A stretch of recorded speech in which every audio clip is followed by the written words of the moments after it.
আপু, আপনার ভিডিওতে মাঝে মাঝে স্পিরুলিনা নামক একটি সাপ্লিমেন্টের কথা শোনা যায়। এটি আসলে কি কাজে লাগে? এটি খেলে কি হয়?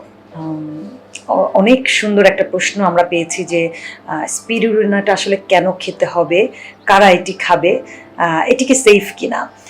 অ্যাকচুয়ালি মজার ব্যাপার হলো আমরা সবাই কিন্তু স্পিরুলিনা চিনি। আমরা এটাকে লাল নীল শৈবাল অনেকে নাম জানি, সামুদ্রিক যে শৈবালটা আছে এটাই কিন্তু আসলে স্পিরুলিনা। সো এটা হলো প্ল্যান্ট সোর্স থেকে, যেহেতু প্ল্যান্ট সোর্সের প্রোটিন আমরা বলে থাকি, মোস্টলি যারা ভেজিটেরিয়ান আছে তারা কিন্তু ম্যাক্সিমাম প্রোটিনটা এখান থেকে ইনটেক করার চেষ্টা করে। This is very high protein.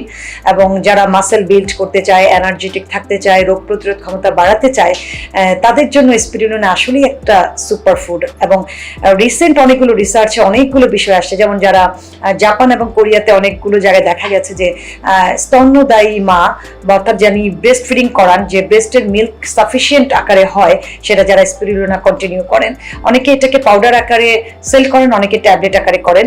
যারা স্মেল নিতে পারেন না তারা আসলে ট্যাবলেটটাই খায়, যারা স্মেলটা নিতে পারেন তারা পাউডারটা খায়।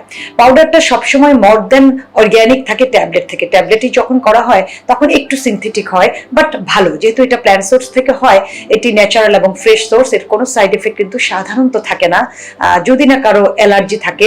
এবং খুব রেয়ার ক্ষেত্রে কিন্তু আমরা স্পিরুলিনার অ্যালার্জিটা পেয়েছি। অনেকে আছে যে খুব দুর্বল ফিল করে, এত বেশি ক্লান্তি লাগে, তার ভালো লাগে না, এই ধরনের কথা বলে থাকে। অনেক সময় আমাদের খাদ্য তালিকায় খুব বেশি ন্যাচারাল এবং ফ্রেশ ফুড না থাকার কারণে আমরা দুর্বল ফিল করি। সেক্ষেত্রে স্পিরুলিনা আপনাকে অনেক অনেক সহায়তা করবে। যারা অ্যাথলেটস, প্রতিদিন খেলাধুলা করেন, অনেক বেশি কাজ, অনেক বেশি লোড থাকে যাদের, তাদেরকে বলবো আপনার খাদ্য তালিকার মতো স্পিরুলিনা আপনার দৈনিক খাদ্য তালিকায় থাকতে পারে। এটি আপনাকে এনার্জেটিক করবে, আপনার স্কিন, চুল সবগুলো জায়গায় কিন্তু আপনাকে ভালো রাখবে, বডির হরমোনটাকে ব্যালেন্স করে থাকে। আমি খুব বেশি সাজেস্ট করি যারা থাইরয়েডের পেশেন্ট অর্থাৎ হাইপোথাইরয়েডে যারা ভুগে থাকেন, তারা খুব লেস এনার্জেটিক হয়ে থাকেন, তাদের জন্য স্পিরুলিনা একটা সুপার ফুড। অর্থাৎ আয়োডিন সাপ্লিমেন্ট করে, এটাতে আয়োডিন, আয়রন, প্রোটিনের একটা সমারোহ থাকে। সো একটা খাবার থেকে কিন্তু আপনি অনেকগুলো সাপোর্ট পেয়ে যাচ্ছেন। সাধারণত এইটাকে, এই স্পিরুলিনা, এই লাল নীল শৈবালটাকে কালেক্ট করে প্রসেস করার পরে কিন্তু স্পিরুলিনা পাউডার এবং ট্যাবলেট তৈরি করা হয়। বিভিন্ন কোম্পানি বিভিন্নভাবে তৈরি করে থাকে, অবশ্যই ব্র্যান্ড ওয়াইজ এর মানটা ডিপেন্ড করে থাকে এবং প্রতিটা বয়সের সাথে ডোজটা অ্যাডজাস্ট করে থাকে। যারা আন্ডার ওয়েটে ভুগে থাকেন তাদেরকে আমরা একভাবে অ্যাডজাস্ট করি, যারা ওভার ওয়েটে ভুগে থাকেন তাদেরকেও কিন্তু স্পিরুলিনা আমি অ্যাডজাস্ট করে থাকি। চুল পড়া রোধ করা থেকে শুরু করে অনেকগুলো ফাংশন যেহেতু স্পিরুলিনা করে থাকে, তাহলে কেন আমরা আমাদের খাদ্য তালিকার পাশাপাশি স্পিরুলিনাকে নিব না? বছরে অন্তত 3 থেকে 4 বার স্পিরুলিনা সাপ্লিমেন্ট চাইলেই আমরা করতে পারি। এটি একেবারেই ফুড সাপ্লিমেন্ট, অর্থাৎ আমরা খাবার থেকে কিন্তু আয়রন পাচ্ছি, আয়োডিন পাচ্ছি, আমরা প্রোটিনও পাচ্ছি। কিন্তু বলেছি যে অনেক সময় পর্যাপ্ত পরিমাণ প্রোটিন আমরা গ্রহণ করতে পারি না, বা আমরা সবসময় অ্যানিমাল প্রোটিন থেকে সবচেয়ে বেশি প্রোটিন নিয়ে থাকি। তাদের জন্য বলছি যে আপনি প্ল্যান্ট সোর্সের এটিকে নিয়ে দেখতে পারেন। এটি খুবই খুবই এনার্জি লেভেলটাকে বুস্ট করে দেয়, রোগ প্রতিরোধ ক্ষমতাটাকে বাড়িয়ে দেয়।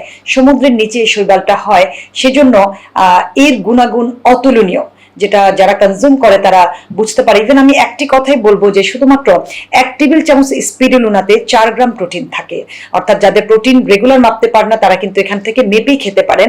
এছাড়াও vitamin B1, B2, copper, iron, magnesium, potassium, antioxidant এবং মোটামুটি সব ধরনের নিউট্রিয়েন্টই কিন্তু শুধুমাত্র স্পিরুলিনাতে থাকে। এছাড়া ওমেগা 3 এবং ওমেগা 3/6 1:1.5 রেশিওতে থাকে কিন্তু এই শুধু স্পিরুলিনাতে। তাহলে সেখান থেকে কিন্তু আমরা গুড ফ্যাটও পাচ্ছি এবং এই শৈবাল সাপ্লিমেন্ট আকারেই সবচেয়ে বেশি গ্রহণযোগ্য হয়। একটা মজার ব্যাপার আপনাদেরকে বলি, বর্তমানে এতে সব ধরনের প্রয়োজনীয় উপাদান থাকার কারণেই নাসা তাদের অ্যাস্ট্রোনটদের খাবার হিসেবে সর্বপ্রথম রেকমেন্ড করে এবং সেজন্য স্পিরুলিনা সবচেয়ে বেশি জনপ্রিয় হয়ে যায়।